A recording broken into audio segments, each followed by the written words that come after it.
Hi. I'm doing something weird today, because that's what I do when Shannon goes out of town. And I thought it would be fun to make a little video showing this idea. But all the things I wanted to say to explain why I did this, or my thought process, was more than I could ad-lib in a short video. So I wrote myself a script, which I think is even weirder than what I'm going to show you. Okay, so, hi, I'm Dan Becker, your Facebook friend. I hate scooping litter. It takes too long. It means being bent over a box of cat feces for a few minutes. And when you're done with each scoop, you have to deal with the additional messy step of slinging each scoop full of sifted waste into another container and holding that container open as you're doing this until you've got it all in the single container to remove from the house. So I imagine that most people aren't regularly scooping the cat litter box and putting each scoopful into their bathroom garbage can to just sit for weeks. You know, I imagine most people probably put it in a smaller bag and take that out every time they do it. I better stop ad-libbing because it just wastes time. And I know you guys don't want to watch a long video. Okay, so cats need a place to do it, so we can give them a spot better than elsewhere in the house. Unlike a dog, they won't do it in front of us, so we can't, like, you know, take advantage of the short period of time and knowing exactly where they made a mess. So we have to give them a spot that they can go by themselves when we're not looking. So we're kind of stuck with at least a box. You know, it's not like we could figure out some chute for cats. I'm ad-libbing again. All right. But scooping and even self-cleaning cat litter boxes that sift themselves mean pushing either a scoop or a sifting element through a combination of the unsifted litter and waste, and relying on the litter to clump strongly enough and readily enough throughout that the clumps don't break into pieces small enough to pass through the sifting element. But looking at a typical sifting element, it seems apparent that pushing or gravity feeding, in the case of the boxes where you like lift up some part of them and it falls through the bottom and tries to sift as part of the box, a volume of unscooped litter doesn't really work because before scooping litter, nothing your cat leaves behind is much smaller than a centimeter across. The narrower slits in a scoop are necessary because scooping inevitably causes clumps to break into pieces which are very likely to be smaller than the width of a slot, thereby polluting the sifted litter with essentially unscoopable waste clumps. Which kind of, you know, calls attention to the practice of periodically changing the litter, whether you've been scooping it or not. It kind of reflects an understanding that there's an inherent surrender in use of a scoop, that you're not really getting the litter clean. And that's probably because of the understanding that this scoop will make little pieces of mess that can't be sifted with a scoop this size, except by using, you know, a tighter mesh on another scoop.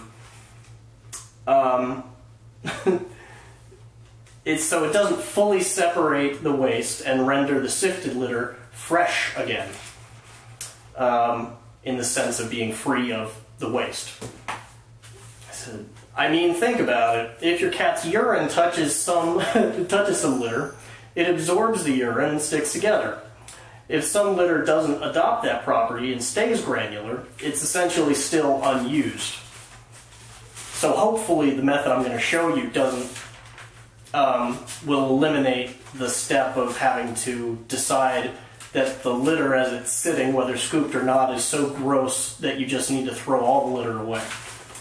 So I think a solution, as opposed to pushing an element through the litter or having the litter fall as a loose volume through a litter, through a sifting element, is in actually pouring the litter so that it's separated in midair. The problem with embarking on a new procedure to take advantage of an alternative method is in making prototypes. That's fine if I'm in the business of self-cleaning cat litter boxes, but I'm not. And the cost of any new widget potentially stands to defeat my argument or the attractiveness of another method, when the currently tolerated method couldn't be any cheaper. I mean, it's a bucket of dirt and a sifting scoop. I mean, we pay whole dollars for Rubbermaid containers that are specifically shaped for this, but really, if you really were hard up, you could use a cardboard box and a fork, So we need to improvise with some other readily available item.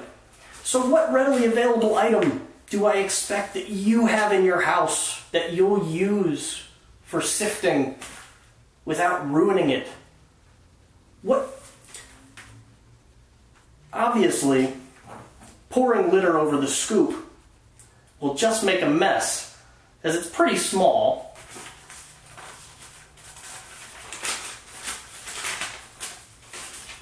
And the whole point of deciding to do it this way is to avoid generating these shards of waste clumps caused by scooping, which makes the narrow slots on this thing necessary. So this scoop is ill-suited to this. What we need is something bigger, with holes smaller than the typical unbroken clumps and feces, but far larger than the units of litter, so that the litter, I've written this messily, so the litter cannot accumulate on the separating element under or on top of sifting waste caught by the element mid-pour. Also, it would be nice, for the sake of making it easy for everyone, I sound like a crazy person reading this. Okay. Also, it would be nice for the sake of making it easy for everyone to try this out if it were something most of us have but hardly ever use, and if it were made of non-ferrous material so that exposing it to urine doesn't cause it to rust and make it something you don't want to pick up and use. Also, ideally, it would have its sifting element formed by parallel overlapping strands rather than a single ply of a continuous grid material, because then the little pieces of litter can't, if they hit the intersection, they have to pass one way before passing the other way so that they don't get caught. I had a project in undergrad where we had to make a sifting element for tobacco, and we quickly found out that unless you do them in stages, you cause the falling media to slow